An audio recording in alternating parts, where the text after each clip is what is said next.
crew.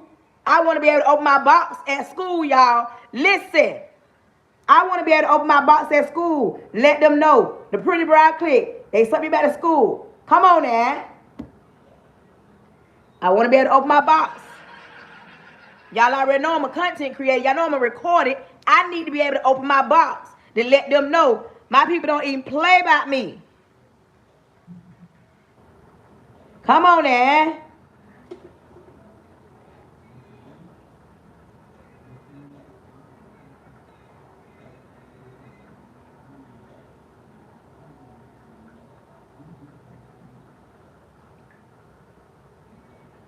Welcome in, welcome in, welcome in.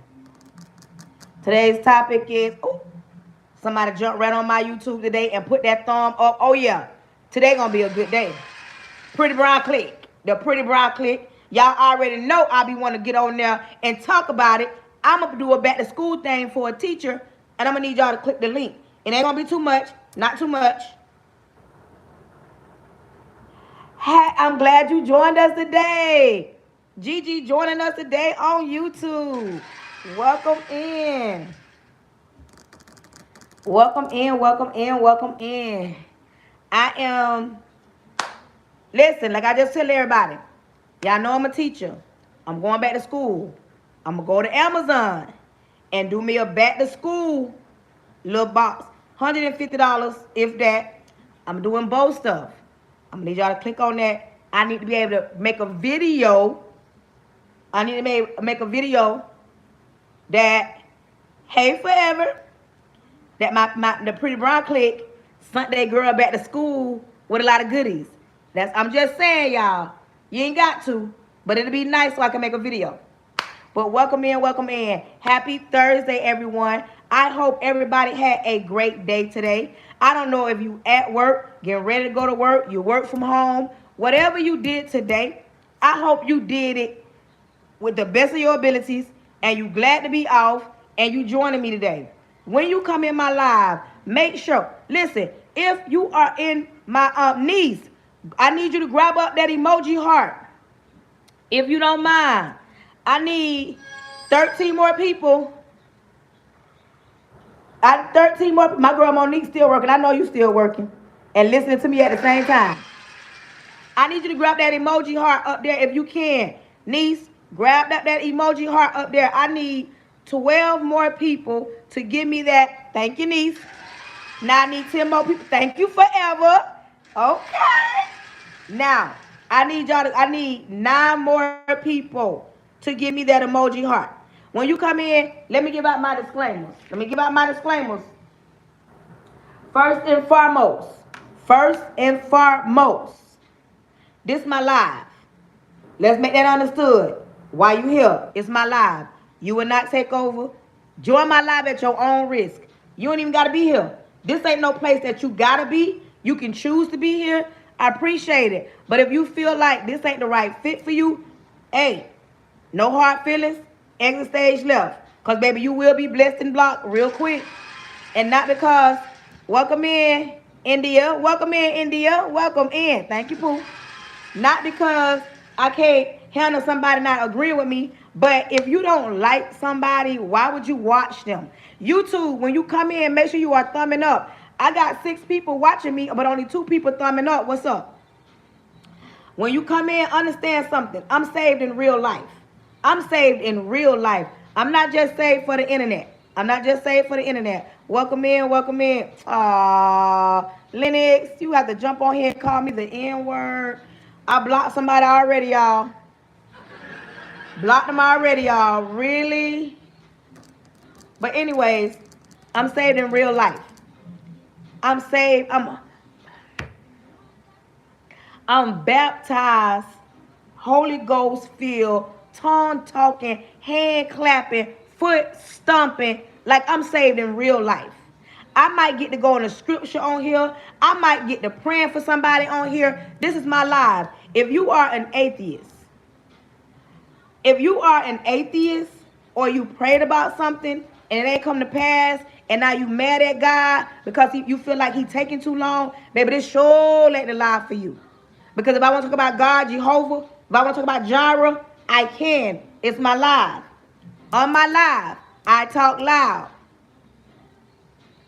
I talk loud on my live. If me talking loud is a trigger for you, please exit stage left. You ain't got to be here. Thank you for sharing out my live. I still need 9 people. I got 50-some people on TikTok. I need 9 of y'all to go grab that emoji heart. Show your girl some love. Let's finish this flash goal real quick. Real quick, y'all. Come on now. Don't act like that. I need you to click that. You see that down at the bottom? I need you to click that emoji heart down at the bottom. If you don't mind, you're in here. You don't mind. If you mind, I understand. When you come in my live, understand something. I'm one of the realest live hosts. Thank you. I'm one of the realest live hosts you're going to come across. I'm real because I'm not going to sugarcoat nothing. I'm not going to water down. Thank you, thank you, thank you. I'm not going to water down nothing. You understand me? I'm not going to make it fit your narrative. I'm not going to change it up because it make you feel some type of way. I might hurt your feelings. So I'm going to apologize in advance. If I hurt your feelings, I'm sorry, but I'm not sorry. Because sometimes we need to be uncomfortable in order to be comfortable. And some people don't get it. Come on, y'all. I need 9 more people. 9 different people. 9 of y'all. If you do not mind, let me cut this rice off.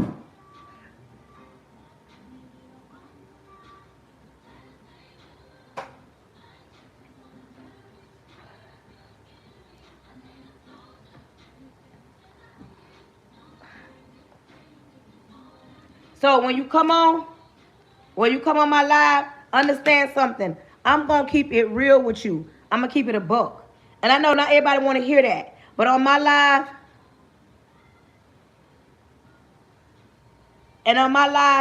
you need to understand something. You will not be rude, disrespectful, distasteful. You will not attack nobody.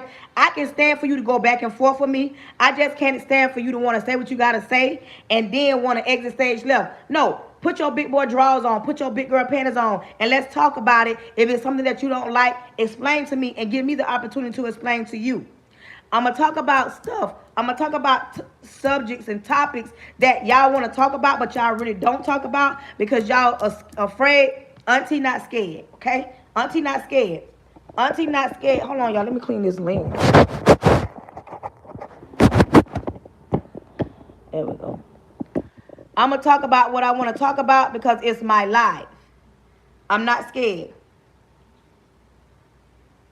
No, you won't bless the first 6 people. Go bless your family. Going on now. Second person I done blocked already. So, when you come on my live, something else I ask that you support my live. You watching me is great. But when you support my live, and this is for social media, the algorithm, they will push me out to other people if y'all guys support me. If you support me and understand the importance of supporting somebody while you watch them and you engage with them, no, I don't think everybody got money. But ain't nobody finna make me believe that $1 or a penny gonna break you. I ask that you tap the screen. I ask that you share it out. Hold my face down. Hold the screen down. And share the live out to at least 10 people. And you don't have to do it no more after you do it to 10 people.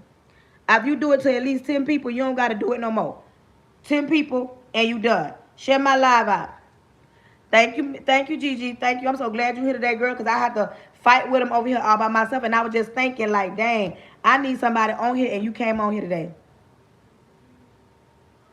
What you talking about, Peter Hawking?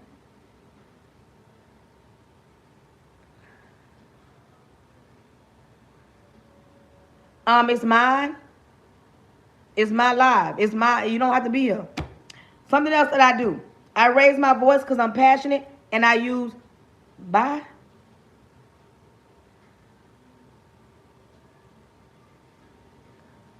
I don't know what you're talking about, but bye, goodbye, goodbye. They already started. We gonna have to we finna get ready to pray so we can start it live. Today's live is when is enough? When is enough? I'm not upset. I'm not upset, but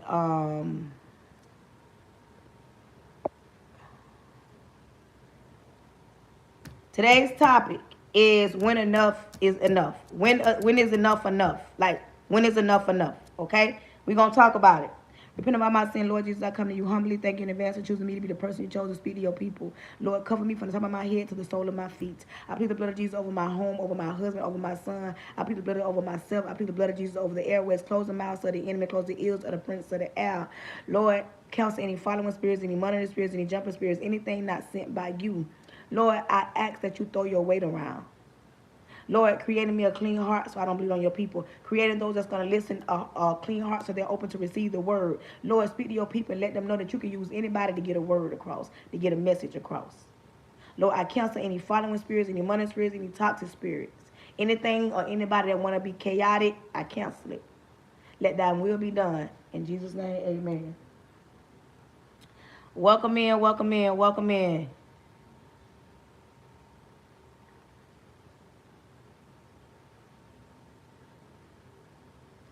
I'm gonna let you slide a little bit, but this is my live. That's the second time I'm telling you this. Welcome in. Period. My girl gonna handle that. But listen, let's talk about it. Today's topic. Listen, I need 9 people. You can't tell me 9 of y'all can't give me that emoji up there. Y'all serious? 9 of y'all can't just give me the emoji? Okay, whatever. We're going to talk about when enough is enough. Have you ever noticed that people will sit and they will complain about everything, but yet they won't do nothing? Hey, Nay. They won't do nothing about what they're complaining about. If you're going to sit and wake up every day and complain about something, you need to start asking yourself, when is enough enough?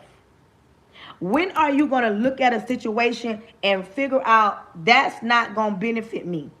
When you going to figure out, if I don't start listening to somebody, I'm going to wreck out, I'm going to crash out?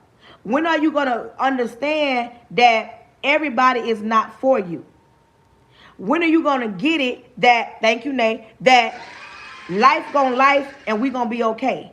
Because you get knocked down, it don't mean stay there. When you get knocked down and life knock you down, I'm talking about life knock you down so bad. I'm talking about a hard down, stump out, drag out, life just tear you up. When do you tell yourself, I'm not going to try it no more, I'm going to give it to God, and I'm going to do what I need to do so that I can never, ever be back in this situation again? When do you stop blaming everybody else for the decisions that you've made and the things that you've done? When do you start taking accountability for what you've allowed to go on and not say, you know what? The reason why that's happening, it ain't their fault, it's my fault because I allowed it to go on. When do you look at your situation and say, I can do better than this? I could do better than this. I should be further in life than where I'm at. I need to understand.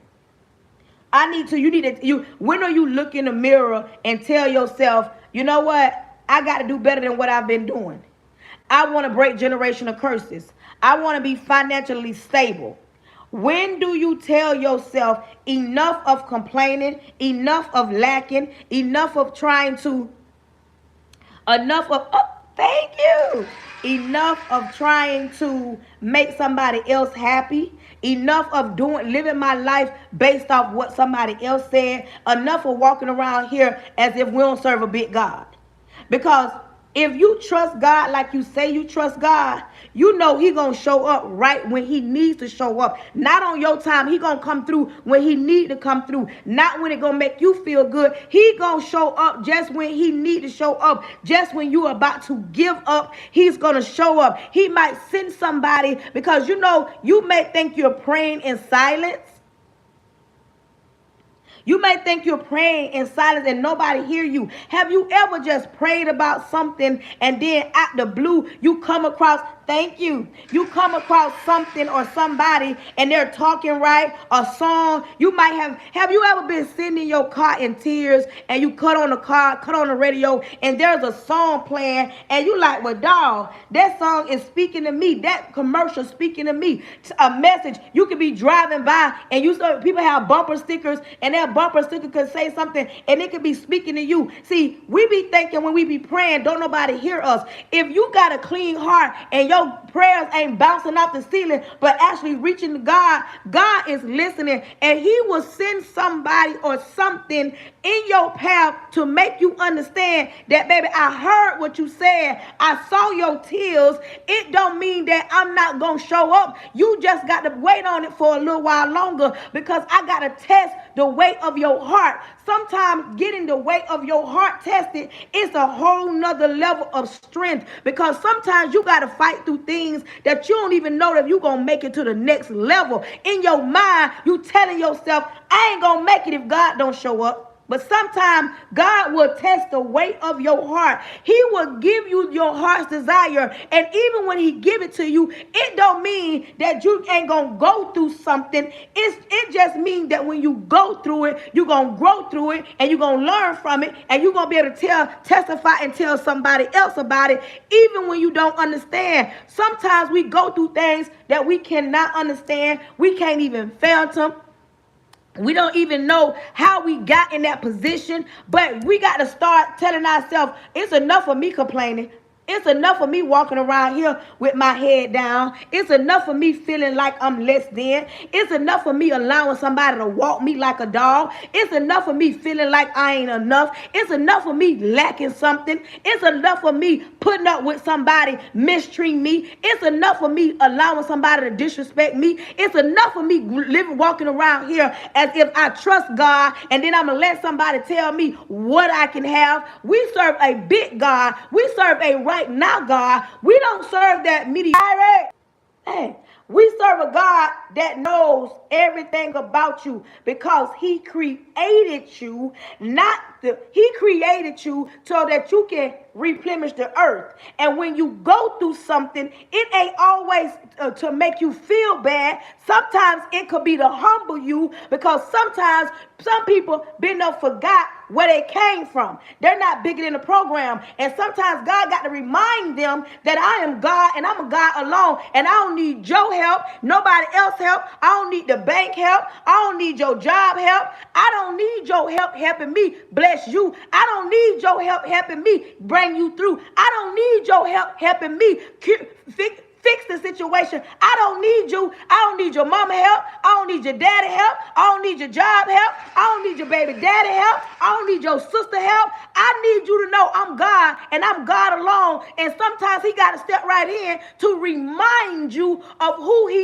is while you're going through. But you got to tell yourself, enough not trusting God. Enough. I am tired. I've tried to do it on my own. I messed up, and I continue to mess up. You know why? Because you're trying to do it on your own. You tell yourself you gave it to God, but you ain't really gave it to God, because you still trying to figure out how you going to get from point A to point B. And then when things don't work out how you think they should work out, then you mad at God. See, sometimes God will test you like he tested Job. He want to make sure, okay, I've given you these things, but do you love those things, or do you love me? The Lord needs to know, do you love the things of this world, or do you love me? If you lost it all, would you still be able to love me? If you didn't have what you have now, would you still be able to say God is good? Or would you be so angry and caught up because you lost that car, you lost that job, you lost that man, you lost your child, you lost your mama, you lost the bank account, you lost the company?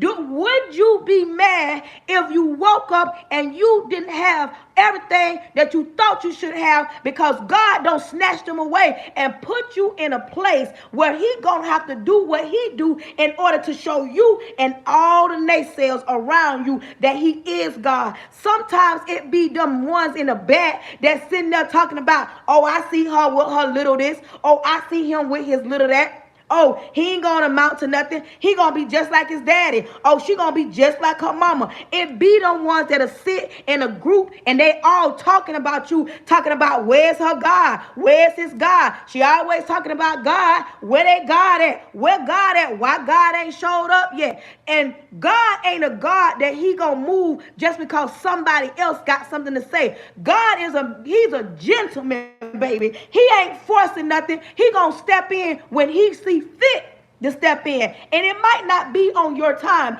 but you got to tell yourself, it's enough of me trying to help God out. Every time I've tried to help God out, I made a plumb full of myself, and now I got to step back and let him do it, and I feel like he taking too long. Where my real people at? Have you ever said to yourself that God taking too long? Have you ever said, I want to get them back right now? Have you ever been in a position and something hurt you, somebody hurt you, the boss talked to you rough, and you be like, oh, they gonna feel me right now? And sometimes the Holy Spirit will talk to you and tell you, my child, don't do it, don't say nothing, I got you. But that flesh is a mess, and sometimes you gonna go over there, and you go over there and you lose your job. You go over there, you get laid off. You go over there, you get suspended. Because, see, instead of you letting God handle it, you want to be big bad, and you want to pop up over there, and you want to be the one that fixes and changes. Have your child ever came to you? Have your child ever been disrespectful, been rude, just doing things, and you're crying to God, and you crying to God, and you trying to figure this thing out, and you turn around and you fall on your knees and you say, Lord, you gave me these children, you gave me this child, and now I give them back to you. I give him back to you. I give her back to you. Have you ever had to give God back your children? Have you ever had to give God back your children, the children that he blessed you with? Have you ever had to go to him and say, God, I give them back to you because I don't know what else to do? The moment you give them to God and move out the way, I can guarantee you, God will fix it. He will turn it around, but you got to let God do it. And God ain't going to do it how you want to do it. See, you want God to be a gentle giant. You want him to be a gentle parent. You want him to just say, okay, it's all right. That ain't how God get down. Just like you know God don't play about you, sometimes you got to tell your children, God don't play about me. God don't play about me. And God sees how you talk to me. God see how disrespectful you are. God see that you don't want to listen. God see that you're going to go out there and crash out. God see that the decisions that you're making. And you as a parent know if you don't intervene, your child going to crash out. And tough love is the hardest love. But when is enough enough? When do you let God handle that child that he blessed you with? When do you take a step and take several seats in the back and let God do his big one? The hardest thing for us to do is to let God handle our children. See, when is enough enough? When you're in a relationship, come here. When you're in a relationship or you're in a marriage and you and your husband bumping heads. Come here, marriages. Come here. In a marriage and y'all bumping heads, I'm talking about y'all bumping heads. When do you stop going to God about your husband and start going to God about you? See, a lot of women want to go to God. Oh, he said this, Lord. Oh, Lord, he did this, God. Oh, God, change him so he can go to church, God. God, he lacking over here, God. Don't continue to think that God don't see you. God see your heart. He see how you moving. You got to stop always going to God just about your husband and go to God about you, and then turn around and go to God about your marriage. God should always be a part of your marriage. It's always three people. And see, we got the people of the world saying, I know marriages that last way longer than the ones that go to church. And the people that go to church and got married unto God and let them ordain it, let them cover the marriage, understand something. God blesses a marriage. When you stop trying to deal with it by yourself and let God handle it, baby, God know how to deal with you and your husband. You understand me? God know how to deal with your husband and the wife. Can't nobody do that like God can. But see, sometimes people, us humans, we get bigger than the program. We go to talking biggity. Lord, if you on this, and Lord, no, hold it, wait a minute, hold on. That ain't how you talk to God. Sometimes you got to look in the mirror and tell yourself, enough is enough. I've tried to fix the situation. I tried to change the situation. I tried to, I went to God about the situation. Sometimes you got to step out of the way and let God move. Just when you think God ain't here, somebody logged on today. Y'all may not believe me. I don't know everybody that's on this live, but I can guarantee you somebody was scrolling on social media and came across my live, and now they tuning in because there is something that they need to hear, and God sent you here because he heard you cry. He heard you complaining. He heard you say, I give it to God. But he say you getting impatient because he's not moving as fast as you think that you should move. You understand? God ain't moving fast enough for you. So now you sitting down, but you're not really listening because you're not waiting on God because he ain't moving fast enough. But God sent you here for a reason. He wants you to know he ain't forgotten. He heard you. Every tear you've cried. Every tear you've cried up until the day, God has caught your tear like this and he's wiping them.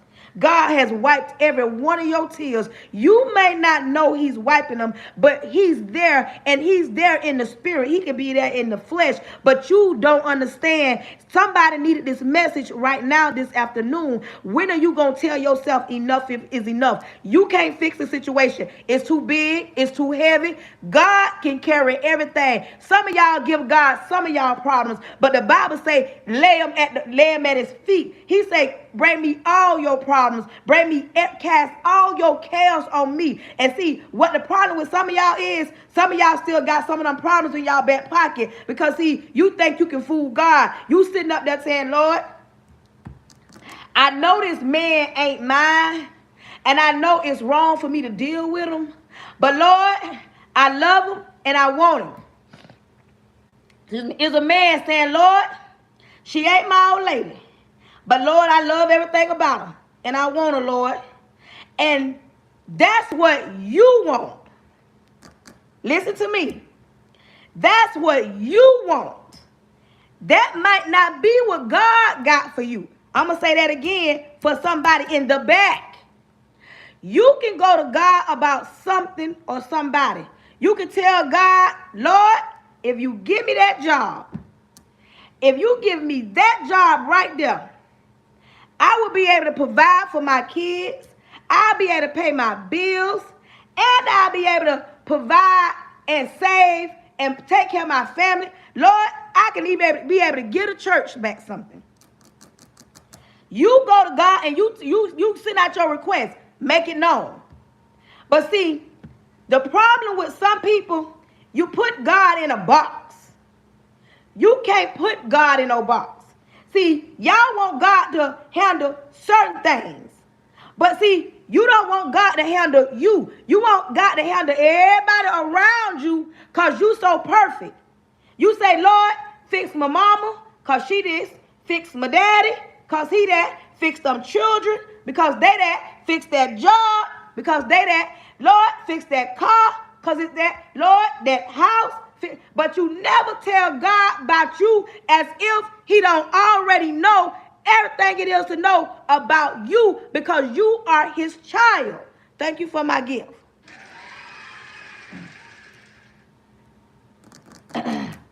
You understand? Jamaica in the building. Listen to me. Today's topic, enough is enough. Enough is enough.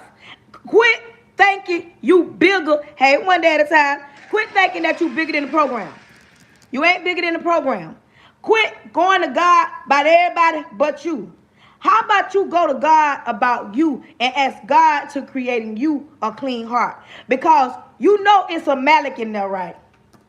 You know it's some bad things, some bad thoughts, some bad actions. Quit thinking that you moving in a way that God can't see you as if you ain't his child, as if God's sitting there saying, nah, I'm just ad-libbing. Like, this ain't what God do. I'm just trying to make it make sense for somebody in the back. This how some people think God doing. They think God looking at them like,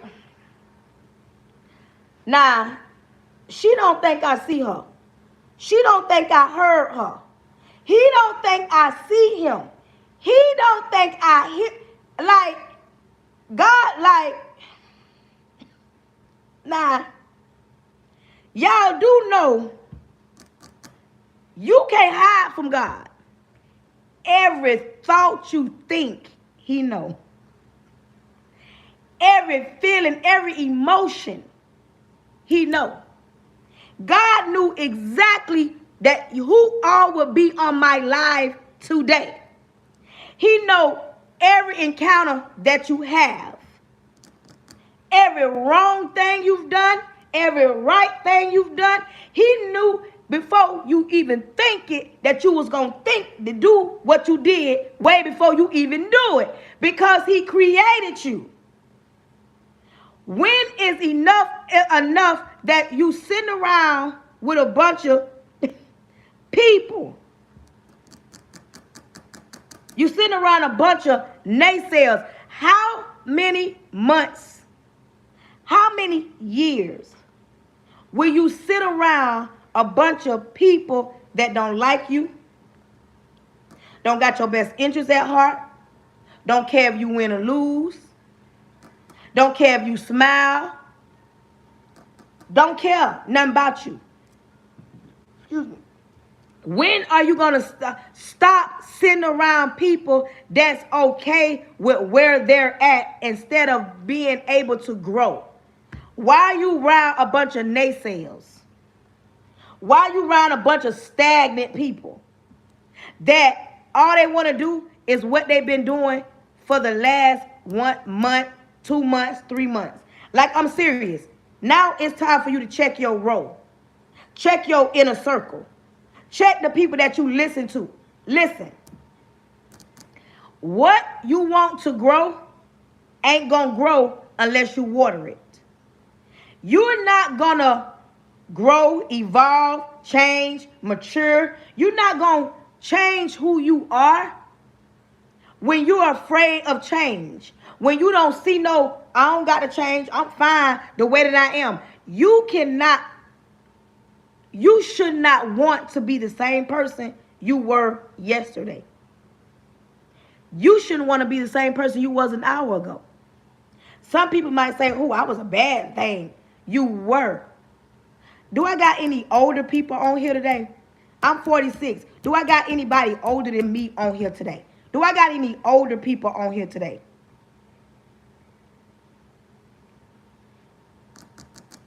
Lady T, 50 years old. Listen, Lady T, when you were 25, you did a lot of things at 25. My Tracy says she's 55. When y'all was 25, you did a lot of things at 25.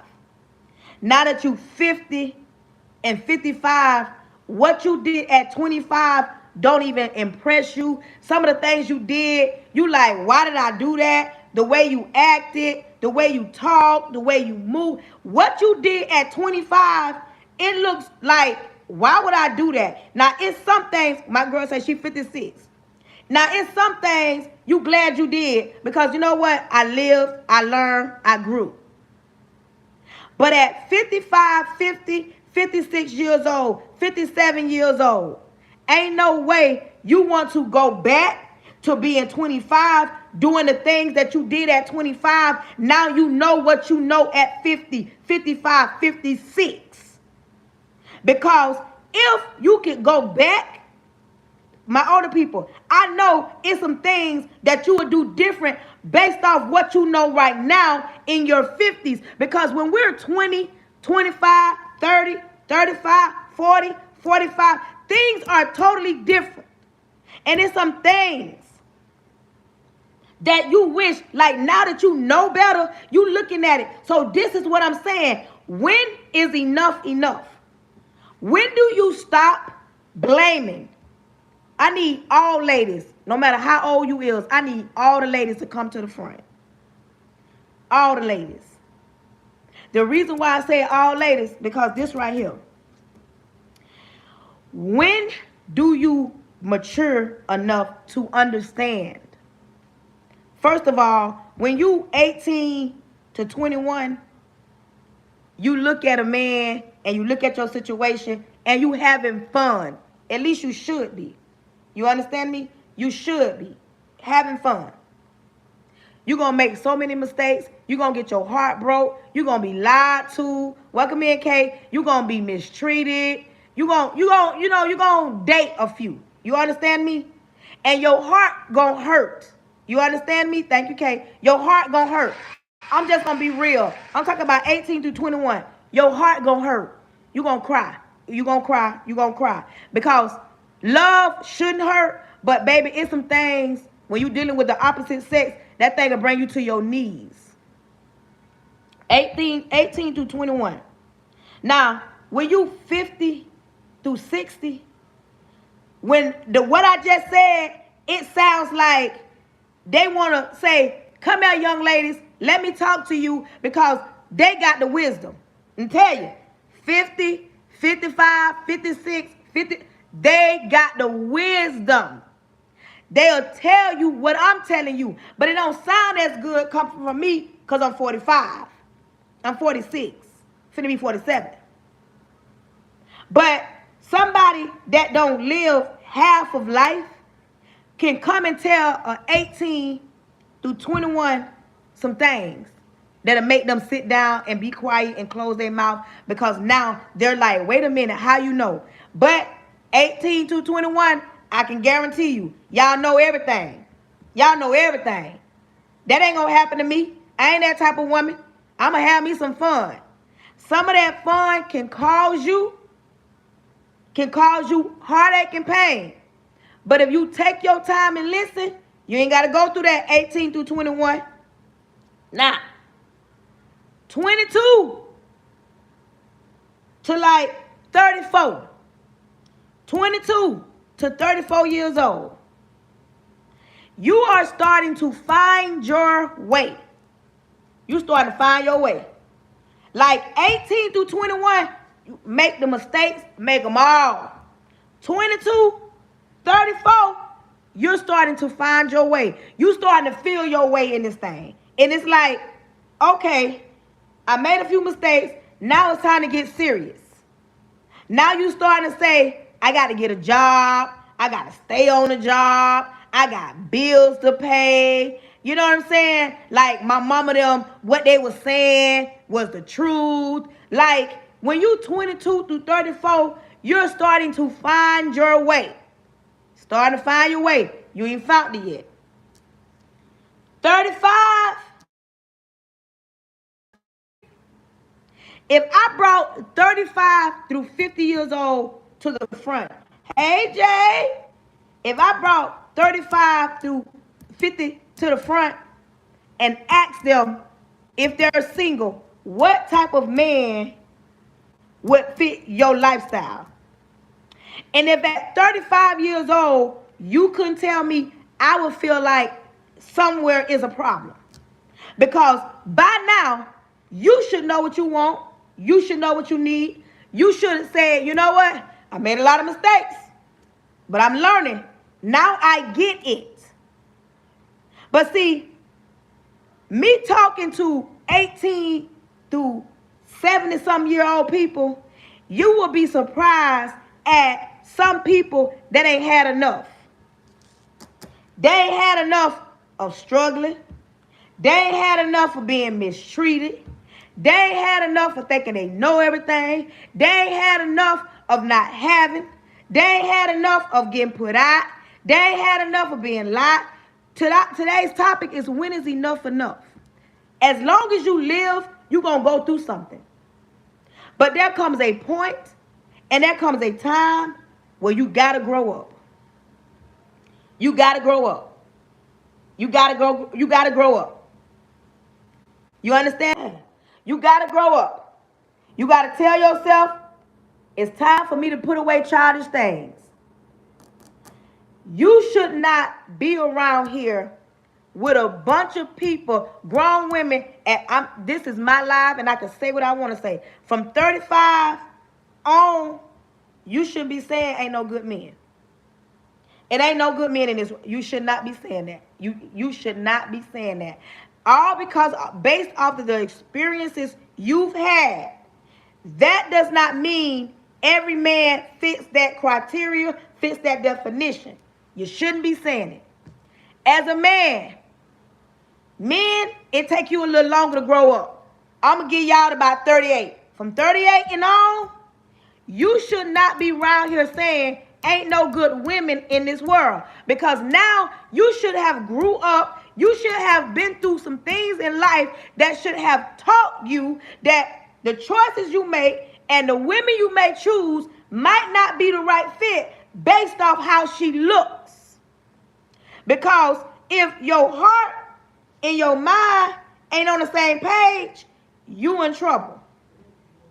Because you should be able, as a mature adult, to understand, first, life gon' life. You can't run from it. You can't hide. I don't care. You can move from Texas to California. Life still gon' life. You understand me? Life still gon' life. You can't get away from it. Life gon' life. That's first and foremost. Second, you're going to get older. You're going to get older. You're going to get older. You're going to get older. You cannot slow down the aging process. You are going to get older. I'm sorry. You can't slow down the aging process. It's going to happen. Next thing. 34 and under. You don't know everything. You know a smidget of life. You think you know. You know how I know? Because 35 and up, 37 and up, we once thought that we knew everything. We were y'all. Y'all was us. We thought we knew everything. But we found out in life, we don't know everything. So now we're here to pour back into you to let you know you don't know everything. You assume to know everything. Let somebody lead and guide. But adults, I'm going to need you to be setting the right example before you try to tell this generation anything. And you know why I say that? Because one thing about this generation right here, if you think that you're going to be able to tell them something and you not living it, you not living right, they will remind you. Not the next day. They're going to clap back and say, how you going to tell me something when you ain't even doing it? That's what this generation right here going to do. So before you try to set a positive example and tell this generation anything, make sure you dot your I's and cross your T's. They not scared, baby. They going to tell you. But we live in a world where a lot of people are a part of the 12 disciples. The 12 disciples. 12 left, one came back. Soon as they get something that they've been praying about, they take God, put him on the shelf, and deal with God when they need something, when they want something, when something ain't going right, when they don't feel right, when they need a miracle. But they ain't talked to God in a long time. It's some people on my live right now ain't talked to God in a hot minute. And they have their own reasons, but I'm going to name a few. One, they woke. All of a sudden, everybody woke. Ain't no God. That's one. Two, somebody represented the church and represented God in a distasteful manner. So now they feel like ain't no God. Then they feel like somebody lied, because why or what God we serving that will allow all the stuff that's going on in the world, and especially in my life and their life? Why would I serve a man that will allow me to go through something? You got people around here saying, I ain't going to the clear people God. That's their God. You got people around here saying, it can't be no God, because what kind of God we serve, and we got this going on, that going on. What I need you to understand, I don't care who God it is. In the Bible, it states, you will not live on this earth and not go through something. You understand me? See, everybody want God to bless them. If God blessed them financially, first and foremost, gave them everything they want, Everybody will be around here serving God because they getting everything they want. If God do that. But the moment God don't do what they think God should do, now they mad. And they not understanding God sees things abroad. He sees things way before you can see them. And he is the same God that brought you through from the last time and the time before that and the time before that. Same God. He that same God your grandma used to be walking around in the kitchen. You understand me? Some of y'all had them praying grandmas. Some of y'all had them grandmas that baked biscuits from scratch. You understand me? Some of y'all had them grandmas that baked. I'm talking about baked in real time. Everything was from scratch. When you came in grandma's house, it was some food on the stove. That house was smelling. You smelled grandma cooking from the driveway. Some of y'all had them grandmas that cooked for real, and you walked in her house, she was humming and cooking. She was humming and cooking. She was praying, humming and cooking. Praying, humming and cooking.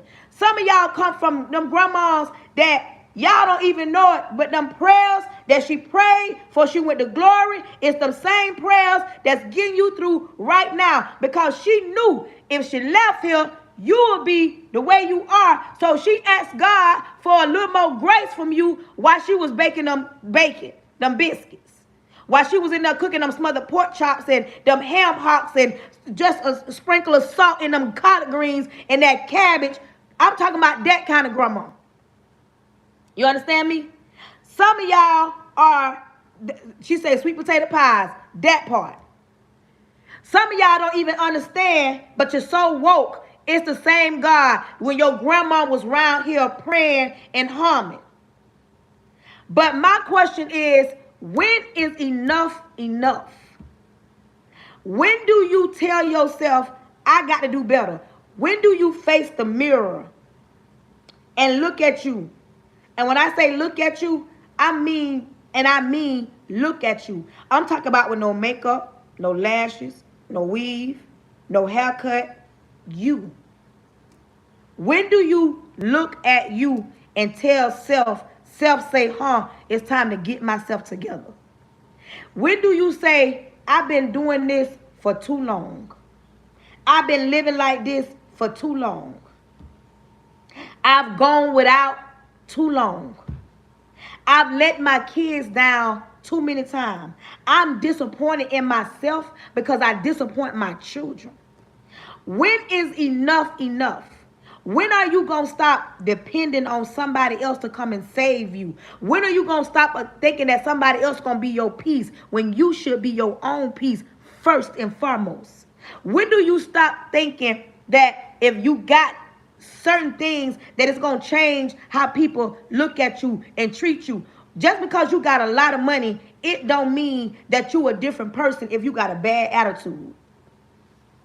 You can move from Florida to Texas, work in a high-rise building, live in on the top floor, and be able to fly where you want to fly, wear what you want to wear, and you gonna still be you, especially when you don't change your mindset. Everybody in the chat put mindset. You must change your mindset on how you look at things, how you perceive things, how you overreact or overthink something. Right now, I can guarantee you, I got somebody thinking I'm ghetto. I'm ghetto. She loud.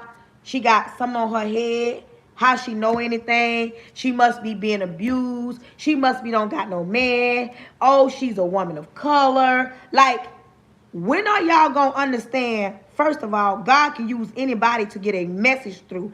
Y'all think that it got to be somebody in a non-suit or standing at a pulpit is the only people that can get a message through. Change the way you think. Not everybody out to get you. Not everybody out to take something from you. And not everybody don't want to see you win and see you do good. I'm seeing people come and go in my life, and I want everybody that's in here, who came, who left, I want you to win. You got to stop thinking that everybody is bad. Everybody ain't bad. Everybody not trying to take something from you. Matter of fact, I can't take nothing from you. Even if we got into it real bad on this live, I still can't take nothing from you. Some people y'all give people too much power. Y'all let somebody ruin your day because of something they said when they words don't really got power, but it got power. It got the power to make you feel less than, make you feel like you ain't enough. But in actuality, they don't have no power, because I'm going to still be me. When I log off these lives, I'm going to be me. When I log off this live, I'm going to be me. Some of y'all don't believe in y'allself enough. Y'all need validation from somebody else to tell you who you are, who you gonna become, and everything above. Y'all need money to determine that you somebody. If you got money, people feel like, oh, you driving nice cars, you got the bags, oh, you travel and you do what you want. You let people with money determine if you got money, that's the only thing that dictates who you are. That give you status because you got a lot of money. Having a lot of money don't give you status. Having a lot of money just mean more problems. Having a lot of money, it don't automatically mean that everything's gonna be okay. It feels like it, it seems like it when you don't got no money. When you don't got no money, somebody saying, who? If I had a lot of money, if you had a lot of money, what would change about you? You would just have a lot of money. And you know, when you have a lot of money, it causes more problems. Everybody depending on you. Everybody wants something. You got to handle the tax people. If you had a lot of money, that part, detox your subconscious. People sit around here and they want to carry that same mindset from one season to another season. Next week, next Tuesday, Lord's willing, it will be my birthday. I'll be 47 years old. I don't want to think how I thought at 46. 46 was good to me. I had highs, I had lows, but I'm about to embark on another journey. I'm almost 50 years old. You understand me? My mindset got to change. I no longer want to think on a smaller level. Baby, each level, each season, I want to grow. You should not be offended when somebody say this right here. When I say, if you a woman, single mother, you on Section 8, low income. You meet a man, a grown man. He on his grown man, you on your grown woman. Y'all should be building something. That should be a starting spot for you. That shouldn't be your forever home or your forever apartment. You should be dealing with somebody that want to come in and say, okay, baby, we here right now, but baby, we going to move in about 5 years. Because when you a grown woman, you on your grown woman, he on his grown man, y'all should be building to go on y'all own. Because anything the government gives you is always something on the back end. And you shouldn't be offended when somebody say that.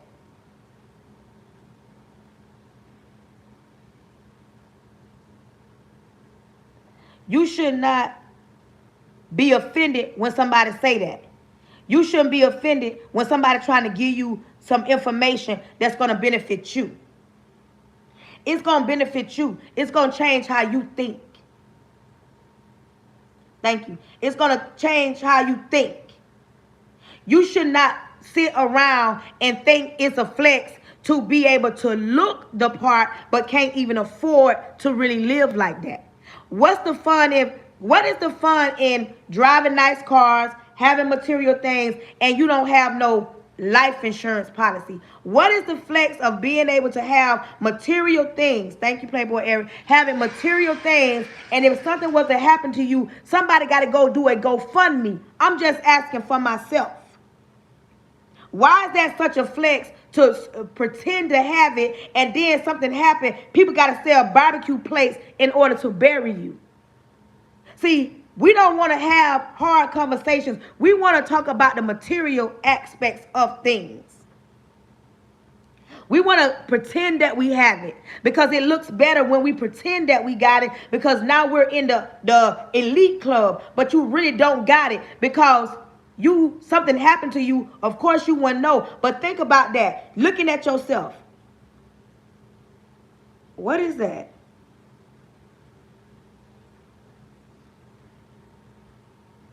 Look at yourself and ask yourself, if something was to happen to me, my family would be able to bury me. Ask yourself that. And if you can't say yeah to that question, baby, it's time to get your priorities in order. It's time to get your priorities in order. Having nice cars, having bags and shoes is cute for a moment. When you can't afford to bury you, that part, it's a problem. If you own more shoes, more clothes, more bags, got more stamps in your passport, and you don't own a house, you don't have no property, that's a problem. It ain't no flex, sis. I'm going to say it again. If you got more stamps in your passport and you go back to an apartment, that ain't no flex. That ain't no flex. If you own more red bottoms or more Jordans and you drive a Hellcat and you got more women than you own anything that's in your name, that ain't no flex.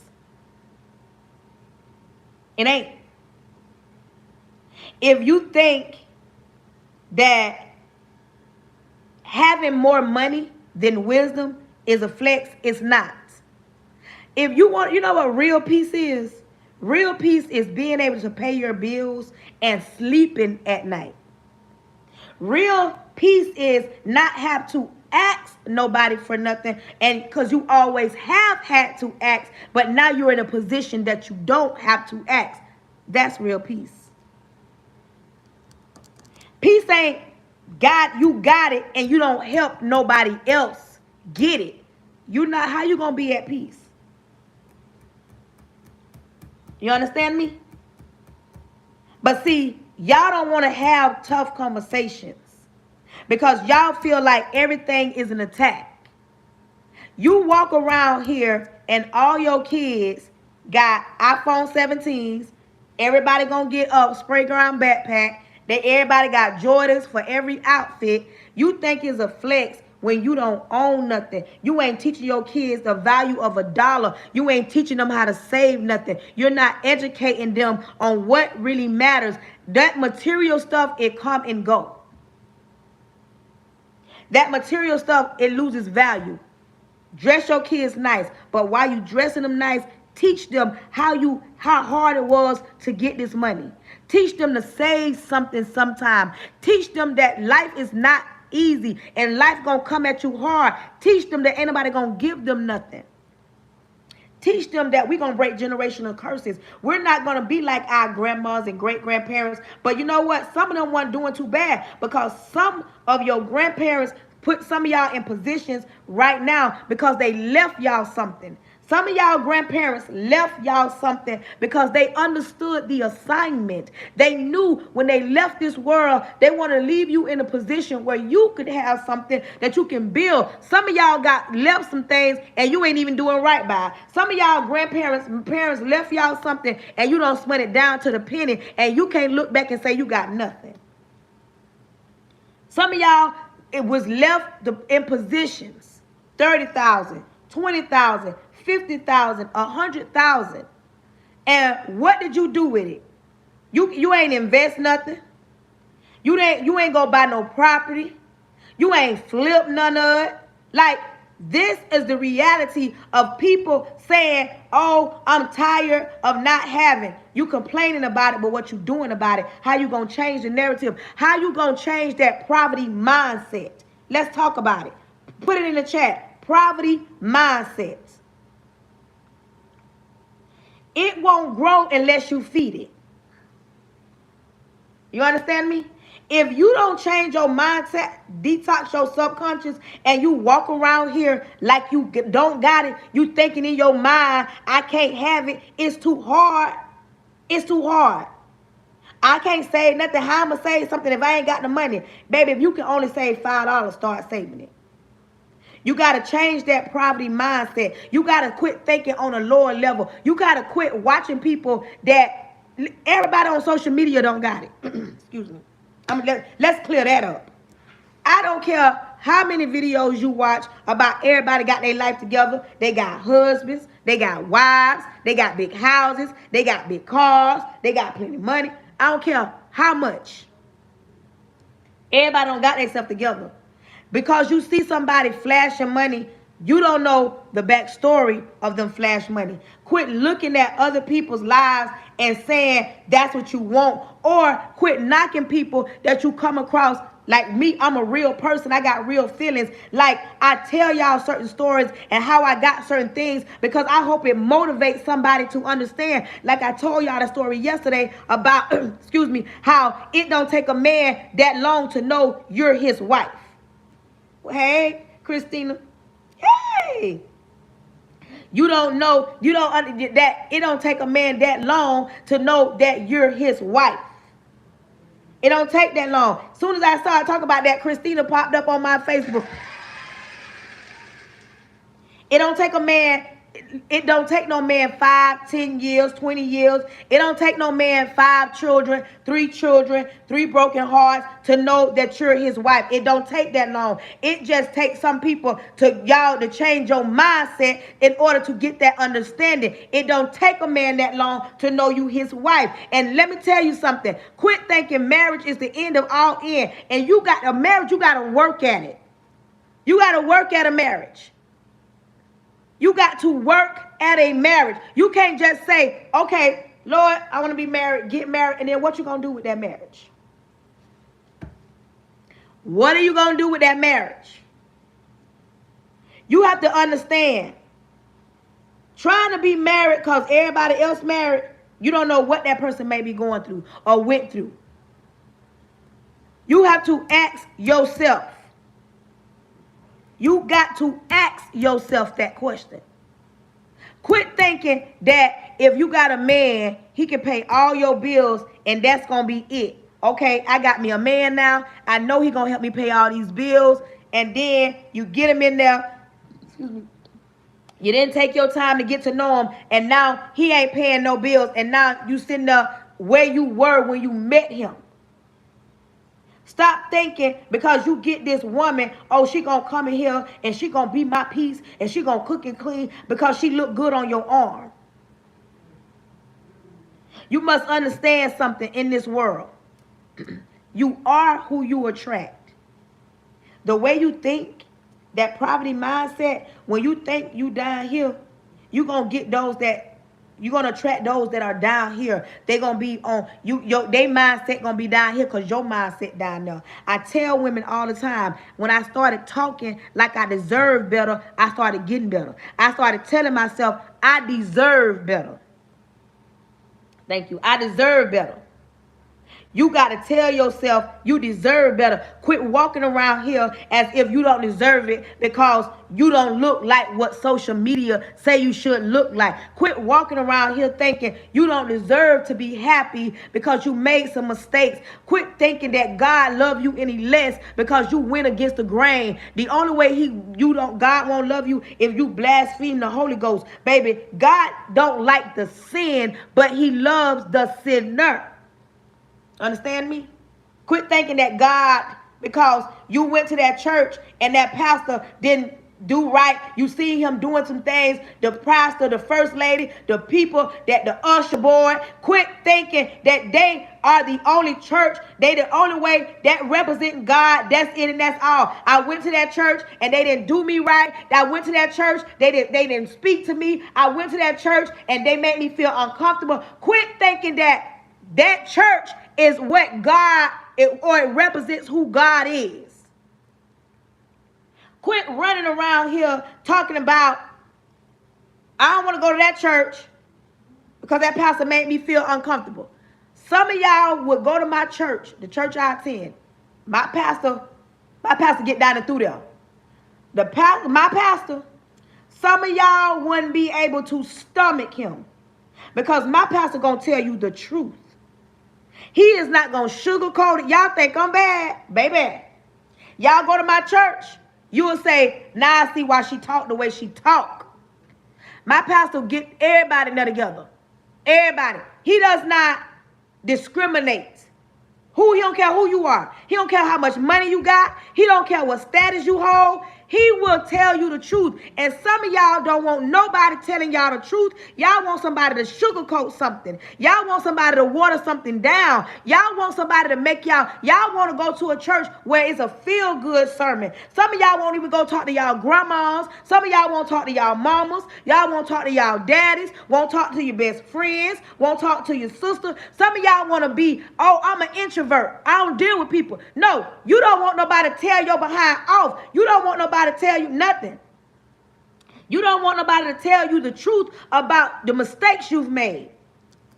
You don't want nobody to tell you how you neglecting them children. You don't want nobody to tell you that you need to fix your attitude and you need to go back to that job. You don't want nobody to tell you that you're wrong. You want everybody to tell you that you're right.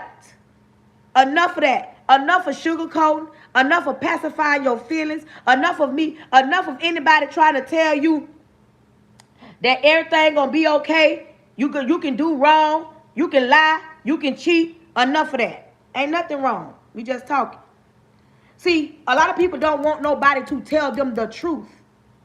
They want somebody that's going to sugarcoat something and pacify their feelings because they feel like the way they think is right.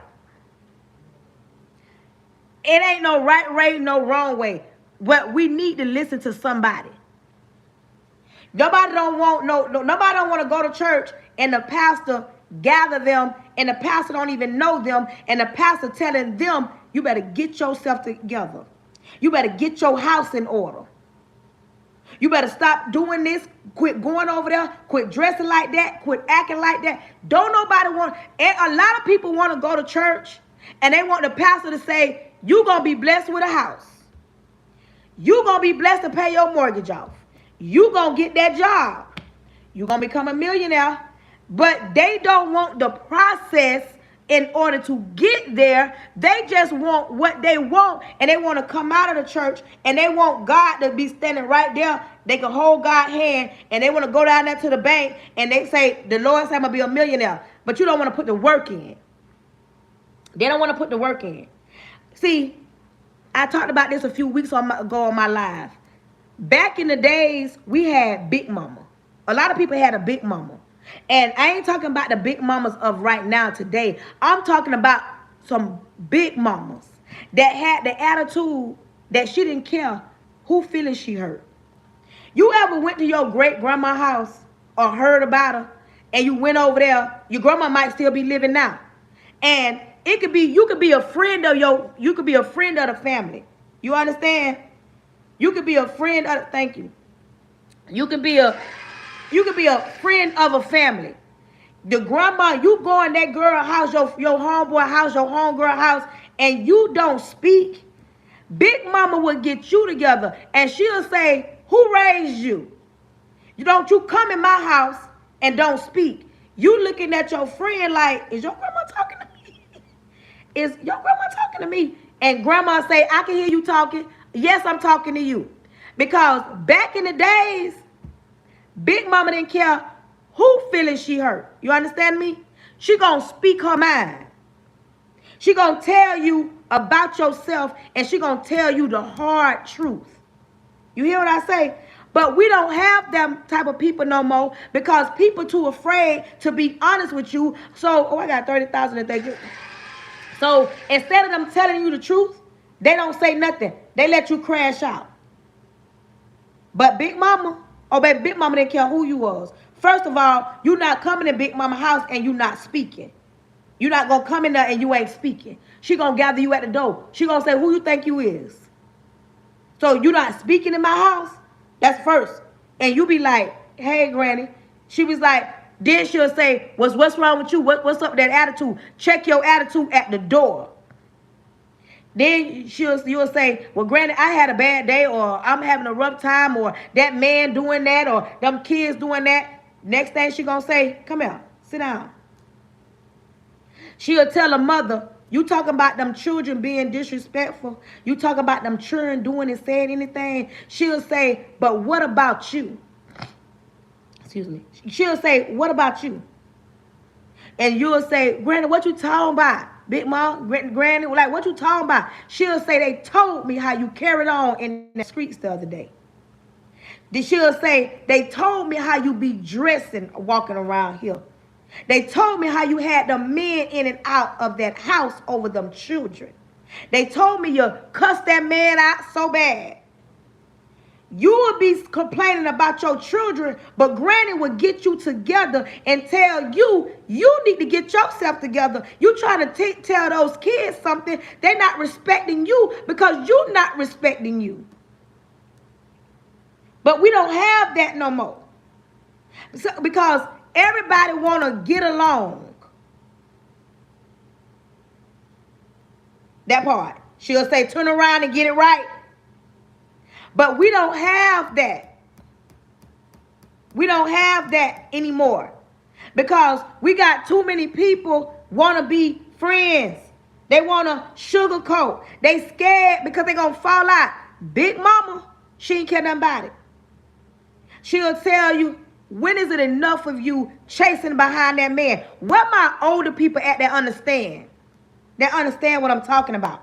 Big mama will tell you, you talking about that man. When are you going to be tired of him lying to you, not coming home at night, cheating on you, mistreating you? When are you going to get tired of that man knocking your head between the washer and the dryer? While you sitting there crying with your eye black, granny getting on you because she's asking you, when are you going to be tired of that man doing that to you? That's what kind of talk granny would have. Granny wasn't backing down because your eye was black, because that man whooped your behind in them streets. She'll ask you, when is you going to be embarrassed because them kids hearing about y'all fighting in the streets? When is enough enough? You can go to granny talking about the light bill due. Granny gonna give you the money for the light bill, but before she give you her money, granny gonna walk you like a dog. Granny gonna ask you, when you gonna get yourself together and be able to pay your own bills? When you gonna save your money? Granny gonna tell you, I'm gonna give you this money because I don't want them kids in the dark. And then she'll say, you better go pay that light bill, and them kids better not tell me that them lights off no more.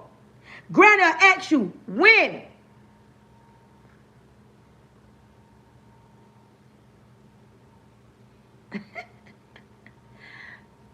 Goodbye.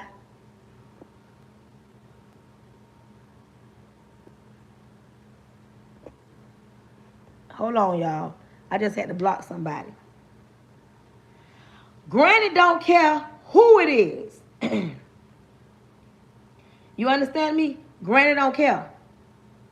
But you have to ask yourself, when have you had enough of feeling like you're not enough? When is it enough for you to tell yourself, I want to smile? I just told you some real peace. It ain't nothing like coming from struggling. I could be. Pamela Crawford, I could be. It ain't nothing like coming from struggling to being able to provide and pay your bills. Some people feel like having the material things is a better flex. When you're able to pay that light bill, you're able to pay that mortgage or that rent, you're able to put food in your house, you're able to pay that car note, and it is a way better feeling. But you got to get to that point where you say, enough of me struggling, enough of me not having, enough of me spending my money on unnecessary things, and figuring out I need to budget my money better. When is enough? When are you going to figure out that man ain't for you? That woman ain't for you? When? When you going to realize that these kids watching your every move? When do you tell yourself that? Why these kids not listening? Ask yourself why they not listening. Are you showing an example of what it needs to be? They need to see somebody. First of all, if you're in a relationship, your kids deserve to see you. Your kids deserve to see you in a healthy relationship. Healthy relationships is not you and another person cussing each other out. Y'all do know that, right? I hope I got grown people on here. Cussing each other out, calling each other out y'all names, that is not a healthy relationship. It ain't even no healthy relationship because you can go and buy material things. Oh, that man can buy you some Herman slides in a bag. He can put you in a rental or get you a car, buy you. That is not a healthy relationship. You know what a healthy relationship, especially when you got kids, teaching your kids the value of $1. Teaching your kids that you got to work in order to get something. If you teaching your kids how to scam, you know you're setting them up for failure, right? You know you're setting them up for failure, right?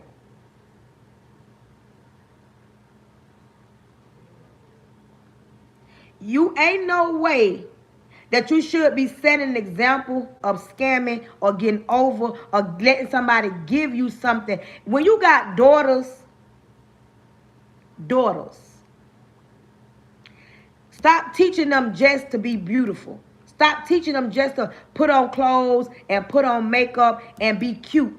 Teach them about being a woman.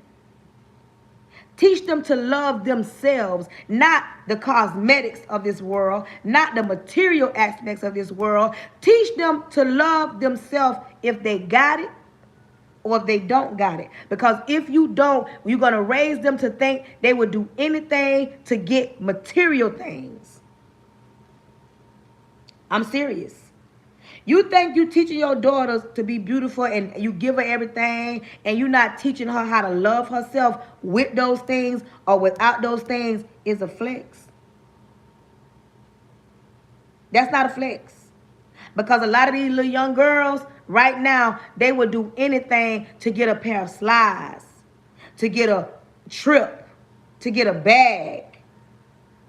As a man, y'all, they love to say that the boys need their fathers. Little girls need their fathers as well because they need to be taught. They need somebody to school them on what these men out here really thinking. What they thinking. If you got a daughter, or 2 or 3, sit them down and talk to them. Tell her life ain't going nowhere.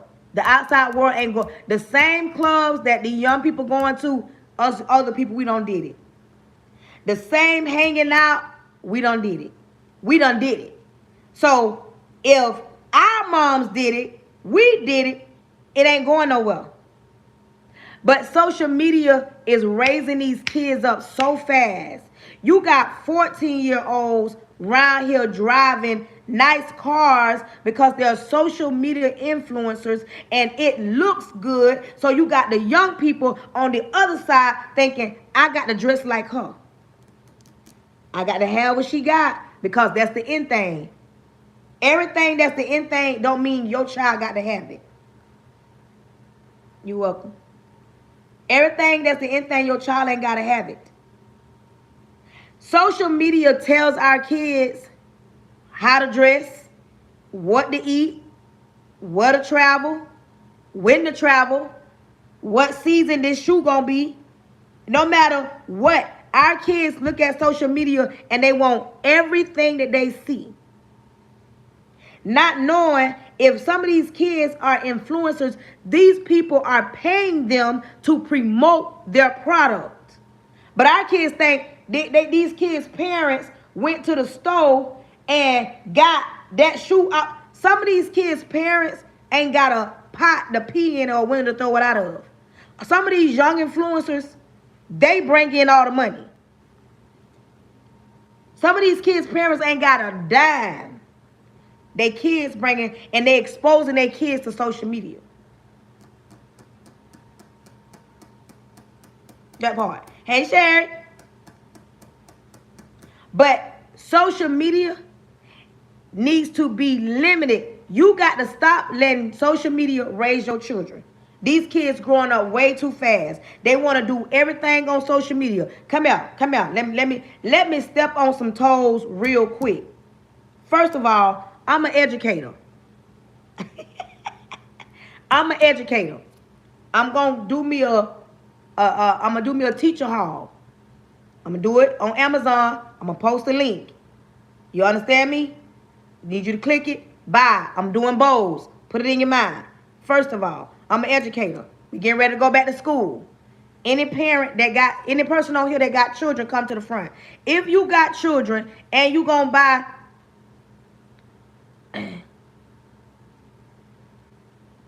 child, yes. And you gonna buy school clothes. Come here, let me tell you how to spend your money real quick. I'm finna tell you how to spend your money real quick. I'm gonna warn you right now. I'm finna tell you how to spend your money.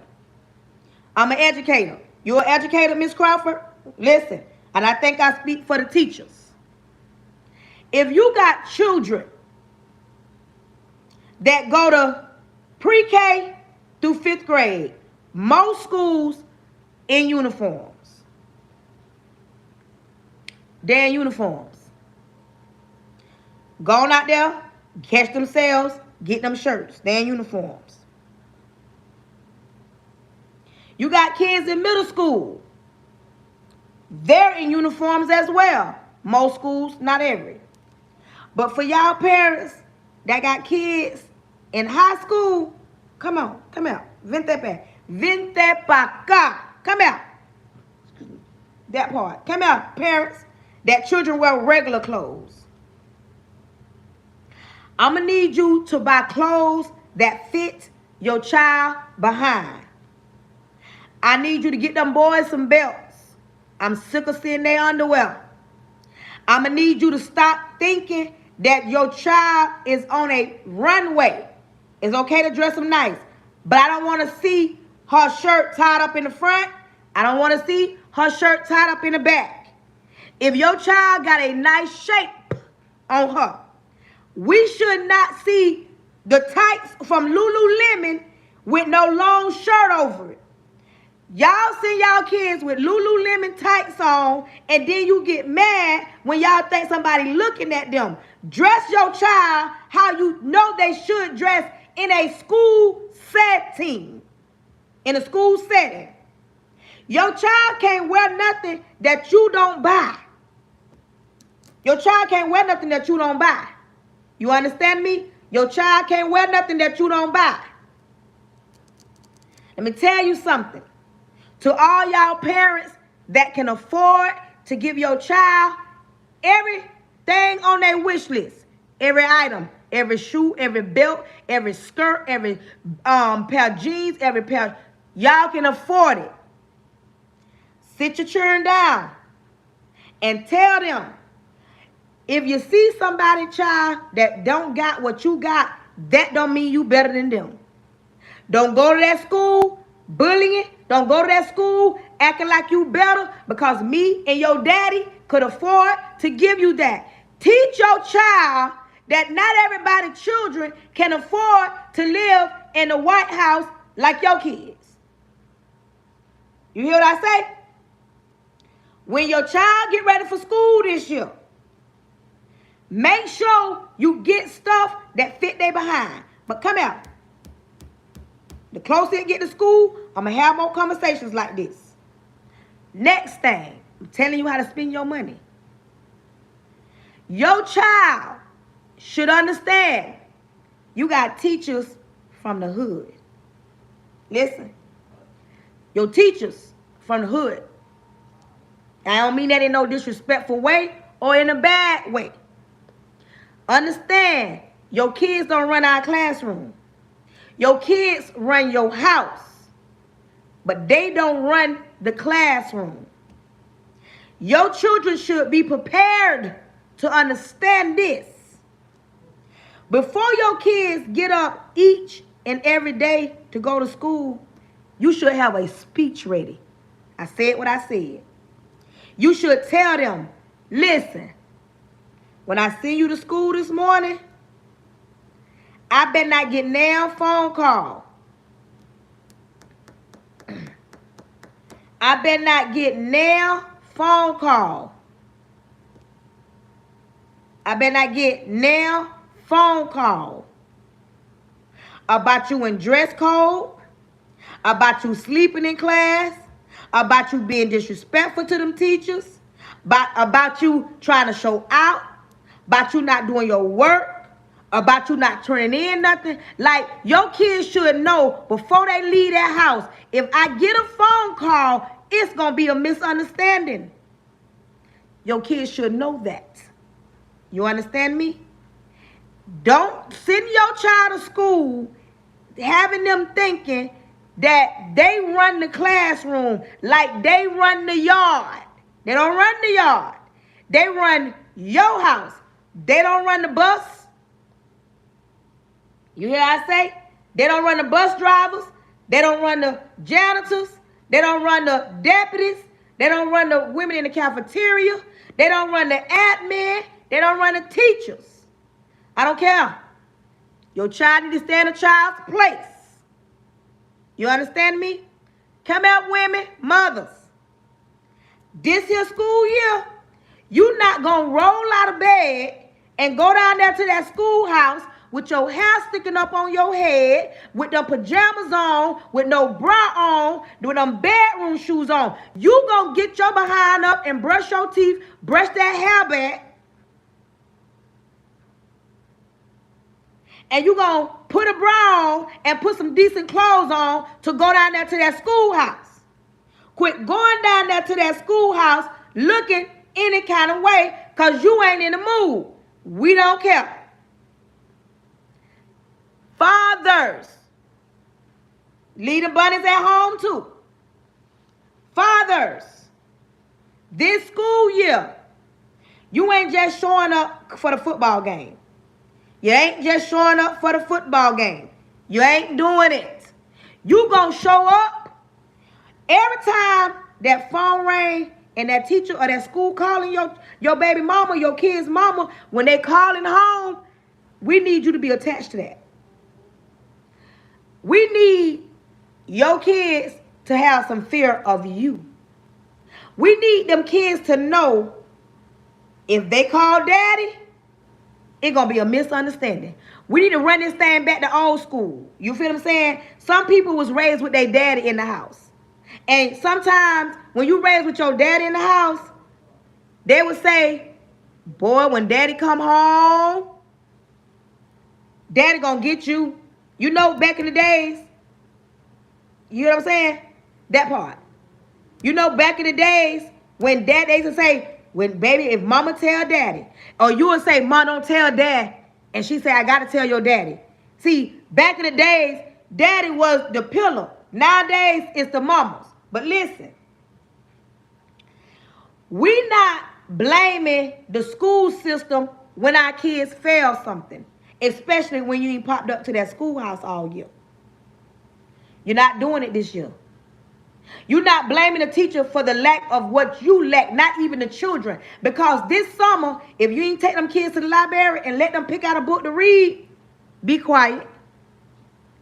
If you ain't put a timer on social media, and all these kids been doing this all year is social media, and now it's time to get ready to get back to wrap their head around school, and then when it's time for them to learn, they ain't got no patience, or you can't tell them no because you ain't took the tablet away from them now time, and you think your first grader finna go sit down and listen when all summer you never told them no, but then they go to school and they in centers and it's only a 15-minute increment, and now it's time to move, and now we can't get them to move because you didn't teach them no discipline at home, and now they crying. Now they got to go home and tell you, mommy, teacher was mean to me, and you asked them, well, why was your teacher mean? Because she took the tablet, didn't let me play on the tablet.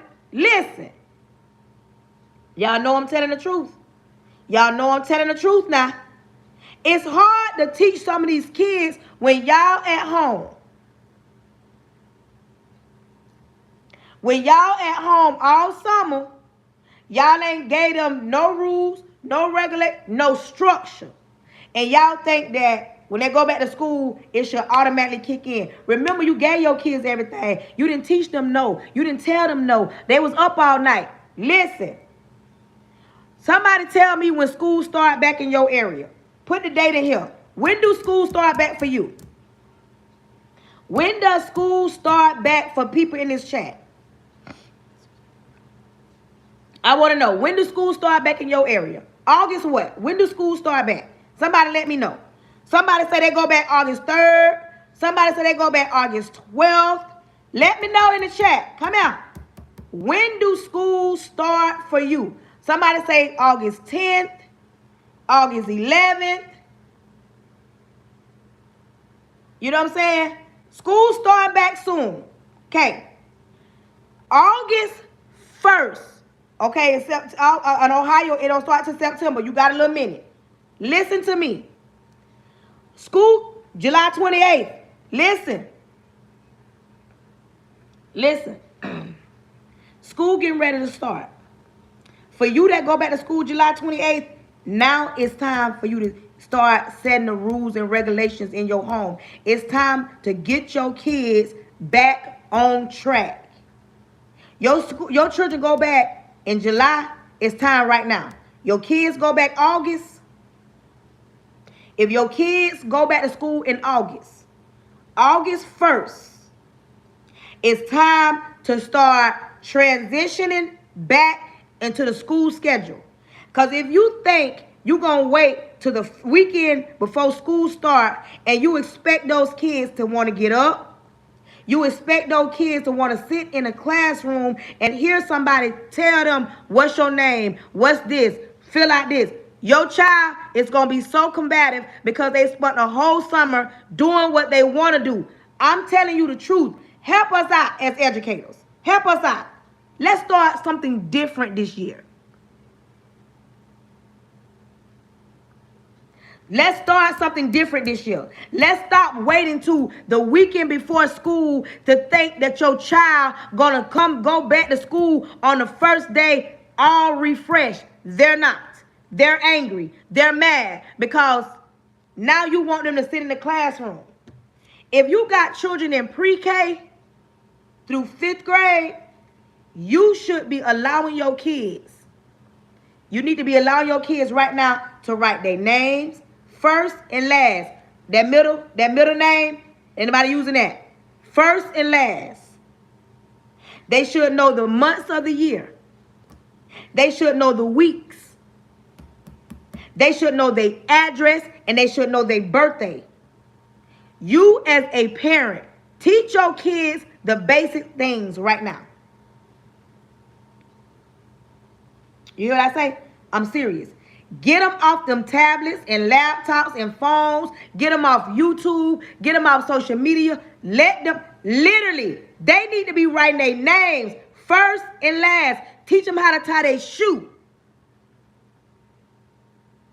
They should know the basic necessities. That's basic stuff. Basic stuff. You got a child that's in middle school. Listen, middle school parents. Middle school is a tough time. I'm serious. Middle school is a tough season. Middle school is the middle. It's middle school. They're really learning who they are, who their friends are, who their friends ain't. Middle school is a tough time. Sit your daughters down and teach them. Everybody ain't your friend, but everybody ain't your enemy either. Teach your daughter to be more discerning. Stop her from crying if her and Susie been friends since elementary, not friends because Susie found more new friends. It's okay. You outgrow each other. Teach your daughters that because they look at a little girl that's hot, grown fast, wear makeup, wear her skirt short. Teach your daughters not to be a follower, but to be a leader. Teach your daughters in middle school. Teach her to discern the good, the bad. Teach her about herself. Teach her how to maintenance herself. Underarms, bras, skirt lengths. Teach her. Her cycle come on. She shouldn't be smelling. Because if she can smell her, somebody else can. Teach your daughters. Now they got all kind of little cute little bags that they can keep their sanitary stuff in. Teach your daughters the things that she need to know and quit letting the world teach her. Hygiene.